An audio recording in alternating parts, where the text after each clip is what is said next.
Okay, new iOS 26-ൽ ക്യാമറയുടെ interface എങ്ങനെയാണെന്നുള്ളതാണ് ഞാൻ കാണിക്കുന്നത്. അപ്പോൾ ക്യാമറ ഓപ്ഷൻ ഇങ്ങനെ വരും. ഇത് ഐക്കൺ ക്ലിക്ക് ചെയ്ത് കഴിഞ്ഞാൽ ഇങ്ങനെയാണ് വീഡിയോ ഫോട്ടോസിൻ്റെയൊക്കെ സെലക്ഷൻ ഓപ്ഷൻസ് വരുന്നത്.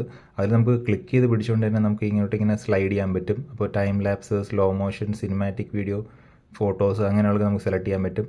പിന്നെ ഇപ്പോൾ നമുക്ക് വീഡിയോസിലേക്ക് വന്നു കഴിഞ്ഞാൽ നമുക്കിപ്പം നമ്മുടെ റെസൊല്യൂഷനും FPS ഒക്കെ സെലക്ട് ചെയ്യുന്നത് ഇവിടെയാണ് ഓപ്ഷൻ വരുന്നത്. സിനിമാറ്റിക്കിൽ ഇത് ഡിഫോൾട്ടാണ്. വീഡിയോ എടുത്തു കഴിഞ്ഞാൽ നമുക്ക് ഇവിടെ അതിനുള്ള ഓപ്ഷൻ വരും. അതിൽ HD ഓർ 4K അല്ലെങ്കിൽ ഫ്രെയിം റേറ്റ് ഏതാണ് നമുക്കത് സെലക്ട് ചെയ്യാൻ പറ്റും.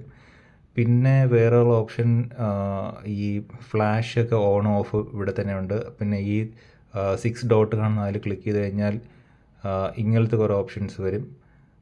ഫ്ലാഷ്, എക്സ്പോഷർ കറക്റ്റ് ചെയ്യാനുള്ള ഓപ്ഷൻസ്. അതുപോലെ തന്നെ നമ്മൾ ഫോട്ടോയിലേക്ക് വന്നു കഴിഞ്ഞാൽ ഫോട്ടോ എടുത്തു കഴിഞ്ഞാൽ അവിടെയും നമുക്ക് ഈ 6 ഡോട്ടിൽ ക്ലിക്ക് ചെയ്ത് കഴിഞ്ഞാൽ ഈ ഫ്ലാഷ്, പിന്നെ ലൈവ് ഓൺ ഓഫ് ആക്കാനും പിന്നെ ടൈമർ സെറ്റ് ചെയ്യാൻ പറ്റും.